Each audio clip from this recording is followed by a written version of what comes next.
सभी संस्कृत प्रेमियों, विद्यार्थियों, साधकों का स्वागत। इस समय भर्तृहरि नीति शतकम के प्रारंभिक श्लोकों का गान, पाठ, व्याख्यान चल रहा है।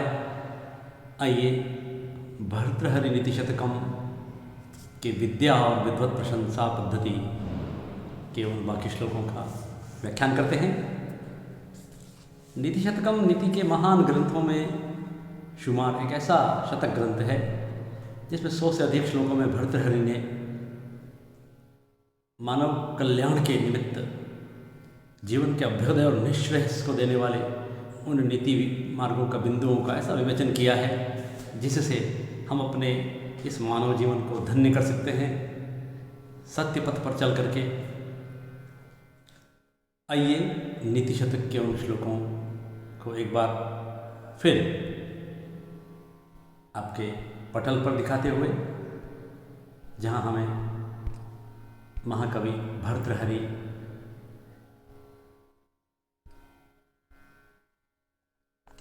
कुछ तकनीकी समस्या की वजह से श्लोक पूरा नहीं दिखा पा रहा हूँ। फलक पर ये रहा, आप देखें, मेरे साथ पाठ करेंगे। ये 15वां श्लोक है।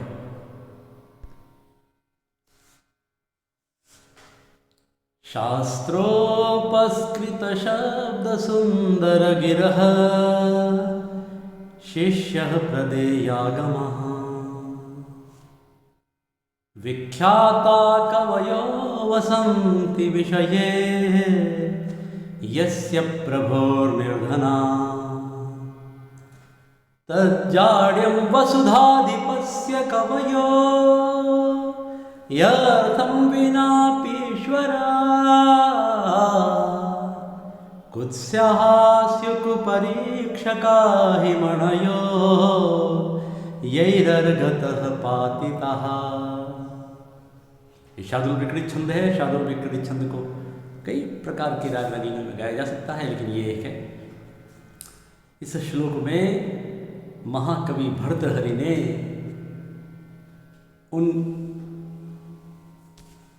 रत्न की परख नहीं करने वाले जो जौहरी होते हैं उन्हें लताड़ा है, उन्हें निंदित कहा है, कुत्सित कहा है। ये तो एक तरह से उपमा है कि जिस प्रकार जौहरी किसी रत्न की परख न करके उसको मूल्य से गिरा दे, तो इसमें कोई रत्न की गुणवत्ता में कोई कमी नहीं आती है। वो निंदित और बुरा तो वो जौहरी है जिसने उसको सही कीमत नहीं लगाई। ये माध्यम से महाकवि भर्तृहरि कहना चाह रहे हैं कि कवि, साहित्यकार, विद्वान, गुणवान लोग, सज्जन जिस राज्य में निर्धन, लाचार, बेबस, असहाय, अभावों में अगर जी रहे हैं, तो ये उस राजा की कमी है, वहाँ के प्रशासक की कमी है कि जिसके राज्य में विद्वान, कवि अगर अभावों का जीवन जी रहे हैं, तो धिक्कार है वे राजा, ये प्रशासक धिक्कार है। ऐसे सरस्वती के उपासकों को, साधकों को राज्य की सहायता प्राप्त होनी चाहिए, वो सम्मान से जीवन जी सके। ऐसे विद्वान अगर अभावों का जीवन जी रहे हैं, लाचार होकर जी रहे हैं, तो उस राजा को धिक्कार है। ये आज के युग में ये श्लोक, हम राजा शब्द राजतंत्र नहीं है, लोकतंत्र है, तो हमें प्रशासक शब्द लेना चाहिए। लेकिन प्राचीन काल में चूंकि राजतंत्र था। आइए श्लोक को श्लोक की दृष्टि से देखें। शास्त्र उपस्कृत शब्द सुंदर गिरह। अब यह विद्या विद्वत पद्धति, तो विद्वानों की जो गिरा है, गिरा मैंने शिवाणी, वो कैसी होती है? शास्त्रैः उपस्कृत शब्द सुंदर गिरह। शास्त्रों से उपस्कृत, शास्त्र जल से प्रक्षालित, धुली हुई, निर्मल, शास्त्रों से उपस्कृत शब्द सुंदर गिरह, जिनकी वाणी सुंदर है। और जो क्या करते हैं? शिष्य प्रदेयागमः। आगम यदि आगम ग्रंथ, वेद वेदांगों का जो शिष्यों को प्रदान करते हैं, ज्ञान देते हैं, जिनकी वाणी में शास्त्रों का पुट है, जो शिष्यों को तैयार करते हैं, ऐसे विद्वान लोग विख्याताः कवयः वसन्ति यस्य विषये निर्धना। ऐसे विख्यात ऐसे विद्वान लोग जिस राजा के राज्य में निर्धन होकर रहते हैं, तत् जाड्यम वसुधाधिपस्य, तत् वसुधाधिपस्य तत् जाड्यम। और ये तो उस वसुधाधिप यानी राजा, वसुधा का अधिप, ये उस राजा की जड़ता है, मूर्खता है, मूढ़ता है। क्योंकि कवयः अर्थम विना अपि ईश्वरः, क्योंकि कवि, साहित्यकार, विद्वान, कलाकार, ये सभी तो बिना अर्थ के भी ईश्वर हैं।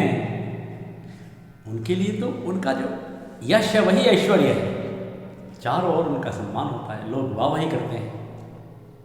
तो ऐसे लोग यदि अभाव में जीते हैं, उनकी कोई सुध नहीं लेता है, तो ये उस राजा की मूर्खता है, मूढ़ता है। क्योंकि कवयः साहित्यकारः विद्वज्जनः अर्थम विनापि धनम विनापि ईश्वरः सन्ति, ईश्वर है, ऐश्वर्यशाली है, बिना धन के भी उनके पास वो यश रूपी ऐश्वर्य है। तो फिर बुरा कौन है? कहते हैं कुत्स्यः, अरे कुत्सित तो वे निंदनीय, धिक्कार तो उन राजाओं को है, उन कुपरीक्षकों को है। कुपरीक्षका शब्द लिखा है, कुपरीक्षका, कुत्सित परीक्षका, जिन्होंने सही परीक्षा नहीं की, सही परख नहीं की। किसकी? मणयः यही अर्घतः पातिता, यही मणयः अर्घतः पातिता, अर्घ माने मूल्य, मूल्य से, जिन्होंने मणियों को, रत्नों को उनकी कीमत से नीचे गिरा दिया, पातिता माने गिरा दिया, वे को परीक्षक कुत्सित है, धिक्कार है उनको। तो इस तरह से यहाँ कहा गया कि जौहरियों को धिक्कार है जिन्होंने रत्नों की सही कीमत नहीं आंकी। तो यह जौहरियों के माध्यम से प्रशासकों को, शासक प्रशासकों को, शासन के उन बहुत महत्वपूर्ण पदों पर विराजित उन लोगों को धिक्कारा है, कुत्सित, निंदनीय कहा है। एक बार फिर से देखेंगे श्लोक को, श्लोक की दृष्टि चौथी पंक्ति को केंद्र में रखकर के हम व्याख्या करेंगे कि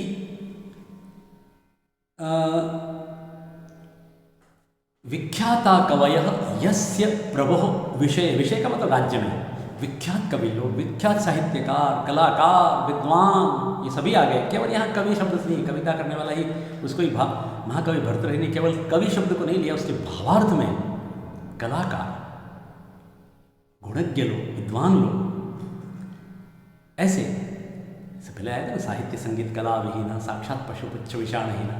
तो यस्य प्रभो विषये निर्धनः वसन्ति, यदि जिस राजा के राज्य में निर्धन, बिल्कुल असहाय, अभावों में पल रहे हैं, जी रहे हैं, तत्जाड्यम वसुधाधिपस्य तत्जाड्यम।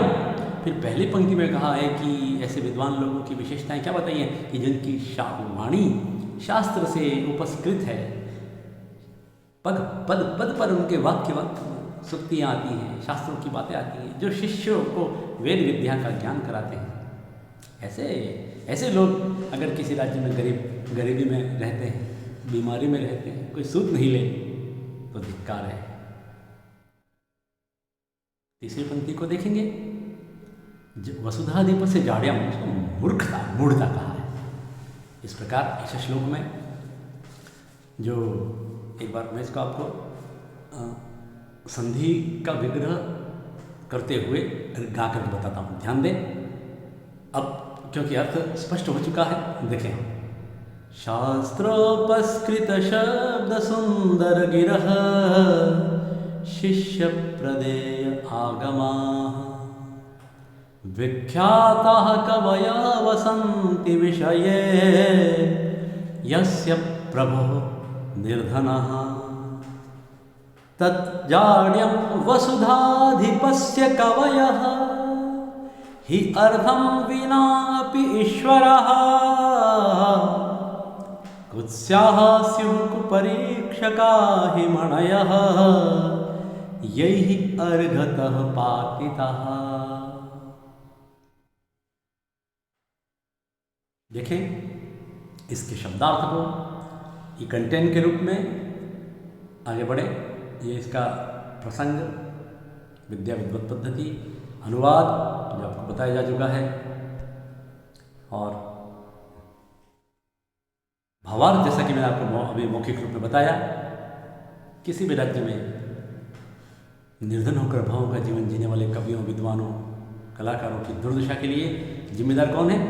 उस राज्य का प्रशासक राजा, क्योंकि शास्त्र संपन्न मधुरवाणी से जो शिष्यों को सदैव ज्ञानार्जन कराते हैं, ऐसे विद्वान लोग तो बिना धन के भी, बिना सुविधाओं के भी वो ऐश्वर्यशाली हैं, धन के स्वामी हैं। उनकी उचित परख नहीं करने वाले निंदनीय हैं वे लोग। इस प्रकार यहाँ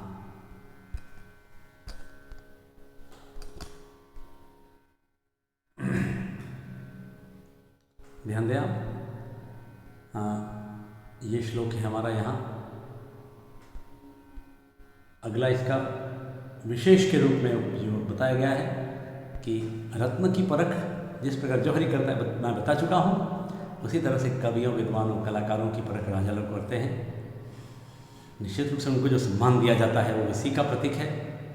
किंतु आज भी समाज में कई कलाकार, विद्वान, साहित्यकार ऐसा ही जीवन जीते हैं, उनको सम्मान देना प्रशासन का कर्तव्य है।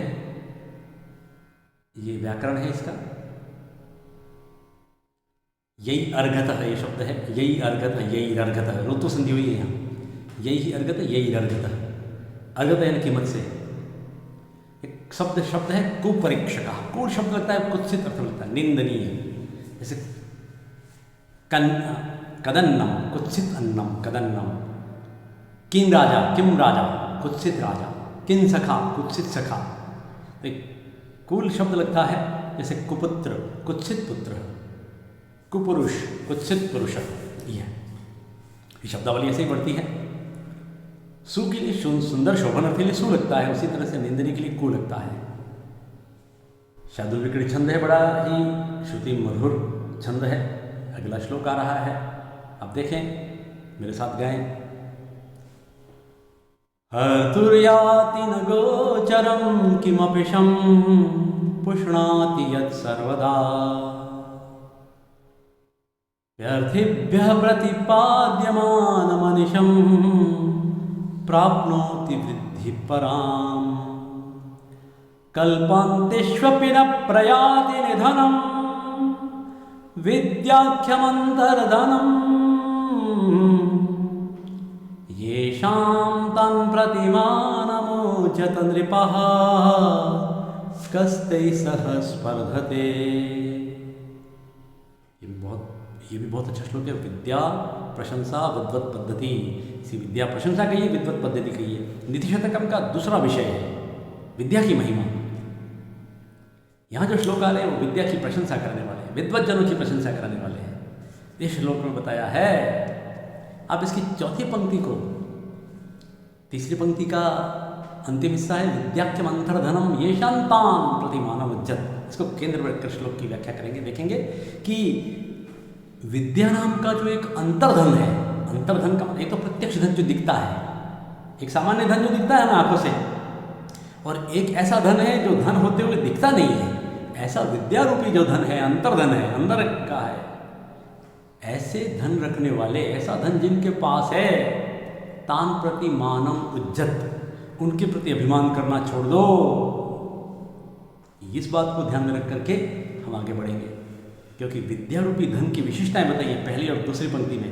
कैसे देखेंगे कि विद्याख्यम अंतर्धनम, विद्याख्यम अंतर्धनम येषां पार्श्वे अस्ति स किं करोति तत् किं करोति हर्तुर्यादि न गोचरम। किमपि, जो किसी प्रकार से भी हर्तु गोचरम न याति। हर्तु माने हरने वाले को, हर्तु हर्ता को, हर्ता के लिए दृष्टिगत नहीं होता है, आंखों में नहीं आता है, उसको दृष्टि में नहीं आता है, अर्थात चोर इसको चुरा नहीं सकता है। विद्या रूपी धन को, चोर होगा वो घर में घुस करके धन को चुरा लेगा, लेकिन पुस्तक को भी चुरा लेगा, जो किताब पढ़ी हुई है उसको ले लेगा।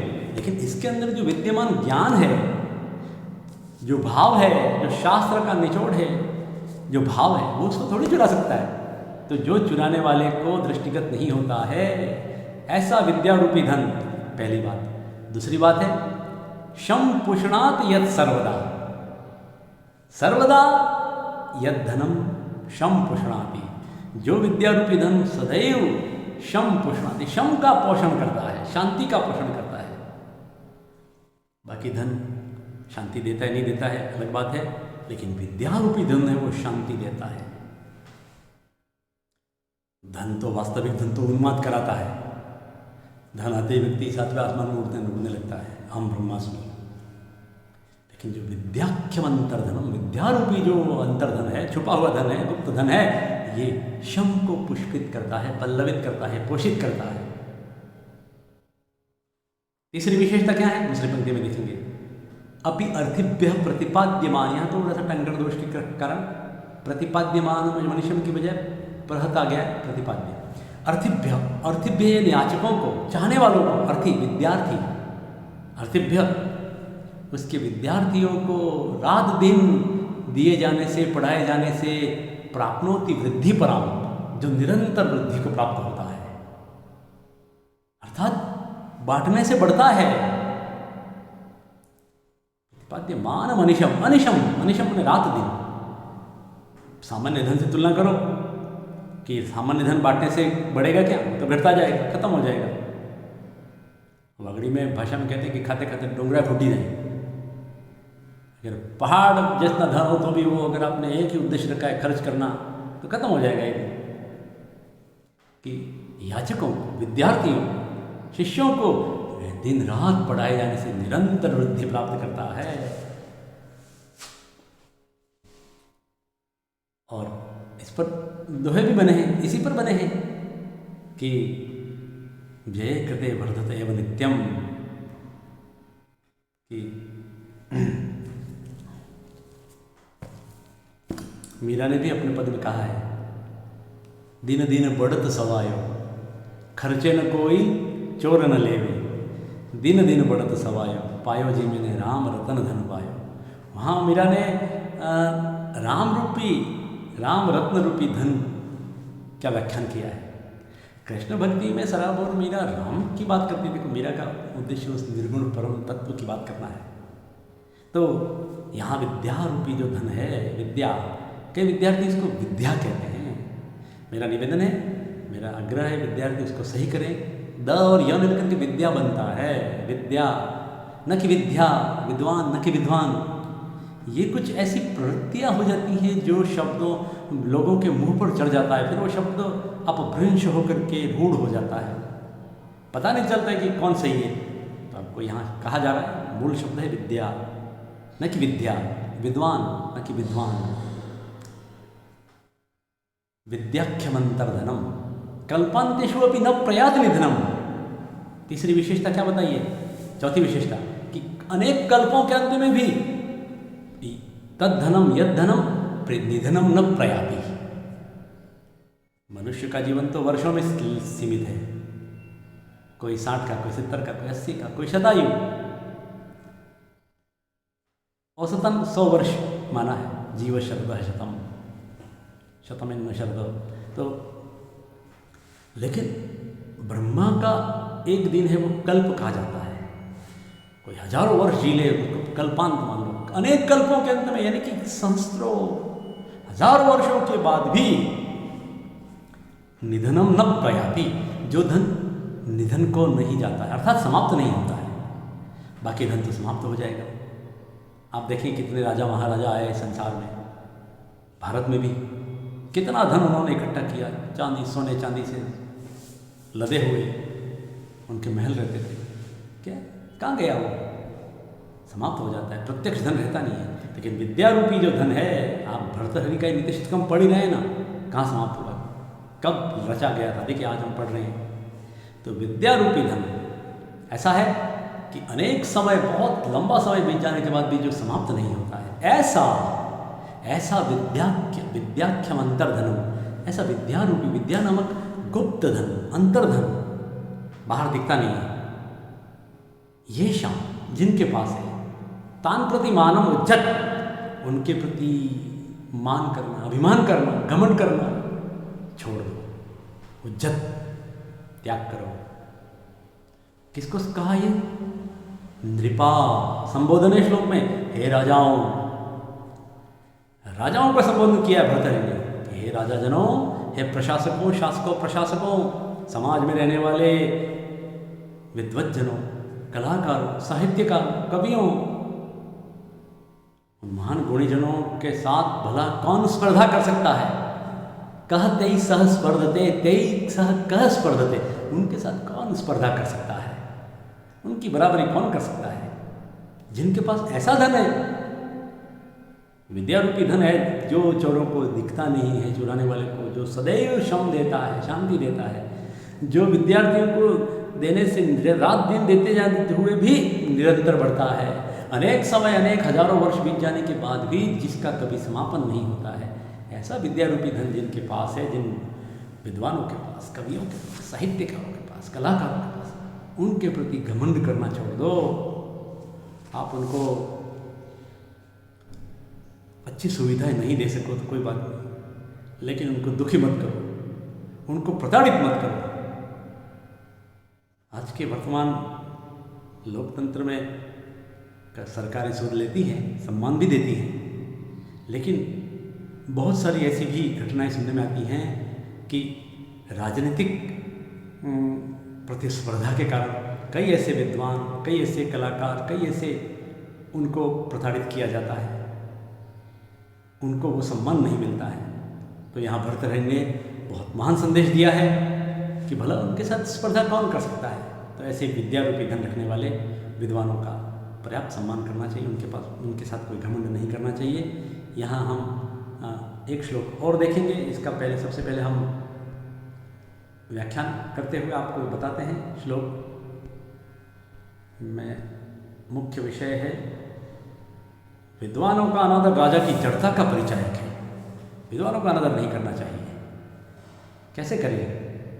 यहाँ महाकवि भर्तृहरि ने ये व्याख्यान दिया है, ये उसका अनुवाद है, आप पॉज करके इसको नोट कर लें। ये विशेष का मतलब भावार्थ, और ये व्याकरण का थोड़ा सा अंश है। व्याख्या में 4 बिंदु अवश्य लिखे। संदर्भ प्रसंग, अनुवाद, भावार्थ, अभिप्राय, आशय, व्याख्या और विशेष में कोई विशेष बात हो, सुक्तियों की व्याख्या करते हुए। भाई जिनके पास राज्य की सारी डोर है, कमान है, वे तो शासक वर्ग है, उसको विद्वानों के प्रति दुरभिमान छोड़ करके उस हठधर्मिता को परित्याग करने की बात कही है। यही इसकी खास बात है। एक श्लोक और देखते हैं आज के कालांश में। ये मालिनी छंद है, और मालिनी छंद संस्कृत में संगीत के लिए उतना प्रसिद्ध नहीं है, लोकप्रिय नहीं है, लेकिन देखें। अधिगत परमार्थान पंडितान मावमस्तास्तृणमेव लघुलक्ष्मी नैवतां संऋणद्धि अभिनवमदलेखा श्यामगण्डस्थलानां न भवति विसतन्तुर्वारणं वारणानाम्। मालिनी छंद है। ननमययुतेयं मालिनी भोगिलोके, ननमयय,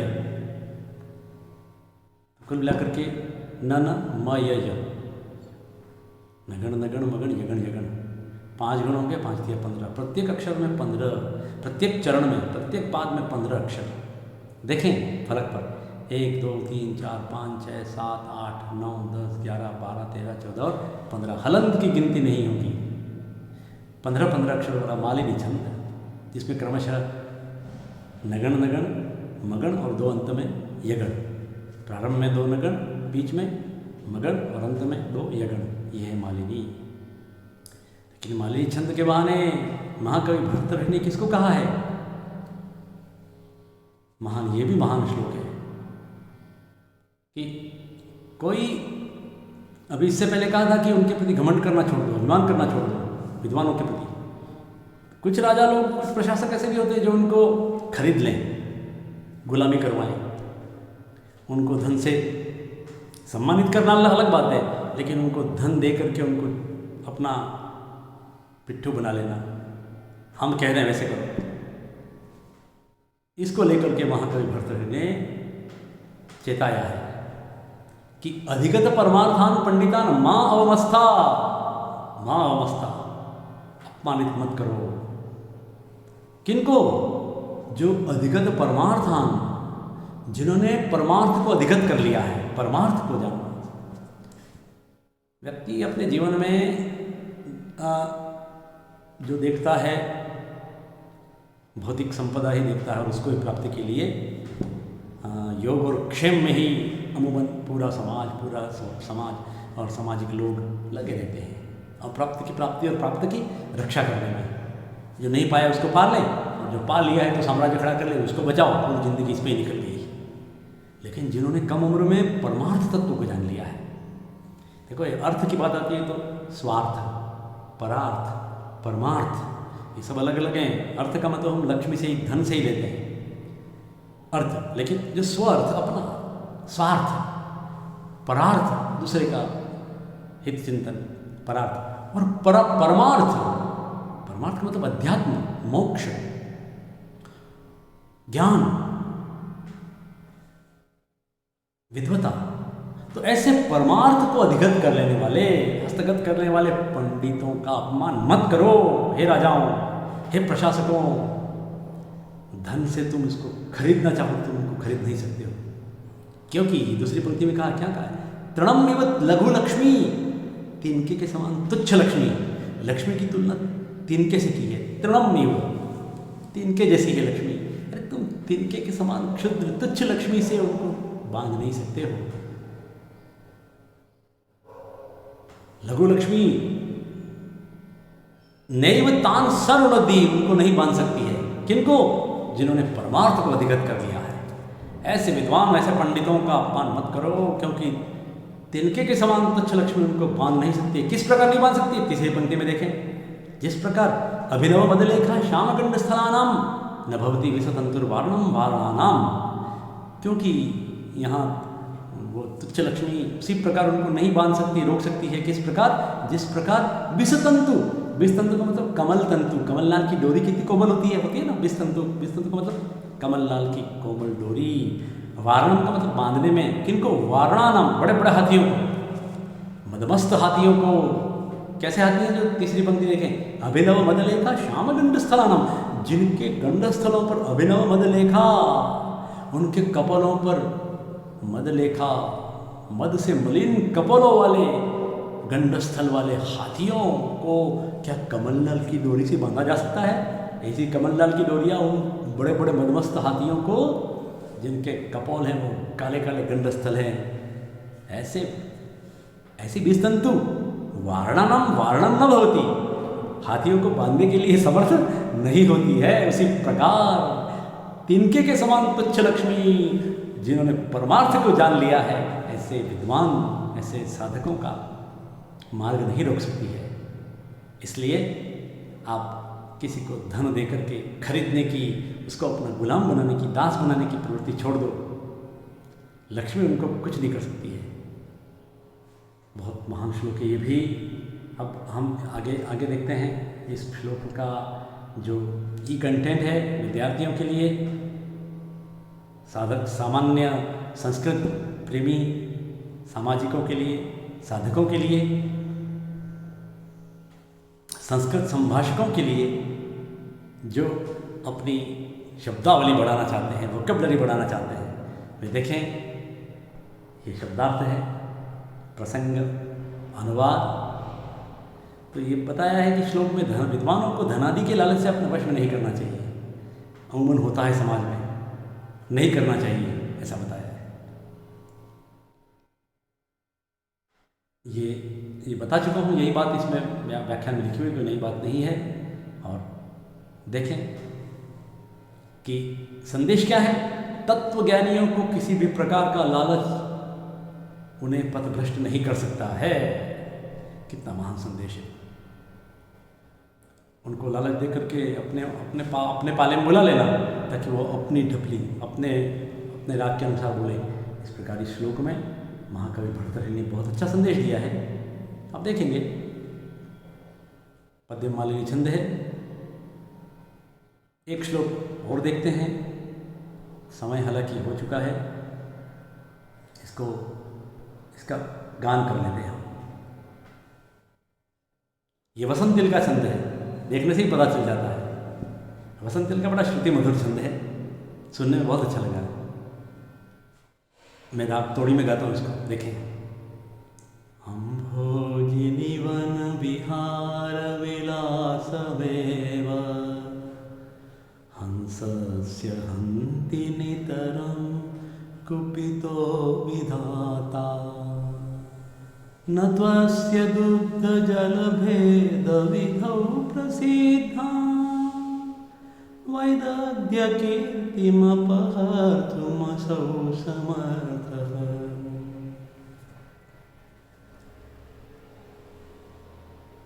विद्वानों की जो वैदग्ध्य कीर्ति है उसका अपहरण करने में कोई समर्थ नहीं है। ब्रह्मा चाहें तो हंस को कमल वन में घूमने के उसके सुख को छीन सकते हैं। उसके सुख को तो आज से कमल वन में नहीं जाएगा, ब्रह्मा जी ने मना कर दिया है। लेकिन ब्रह्मा उसके कमल वन में जाने पर रोक लगा सकते हैं, लेकिन उसकी जो दूध और पानी को अलग कर देने की निरक्षर विवेक है, प्रसिद्धि है, उसको नहीं चुरा सकते, उसको उससे पृथक नहीं कर सकते हैं। संदेश है कि आप किसी ज्ञानी, किसी विद्वान, किसी कवि, साहित्यकार की सुविधाओं पर अंकुश लगा सकते हैं, लेकिन वो जो उसकी नियतिकृत नियम जो है, उसकी नियति है, जो उसकी प्रसिद्धि है, जो बचपन से जन्म से लेकर आया है, उसको कहाँ रोक लगाओगे भाई। शासक प्रशासकों को कहा गया, चेताया है। बहुत अच्छा श्लोक है, इसका व्याख्यान अगले कालांश में करेंगे। ओम।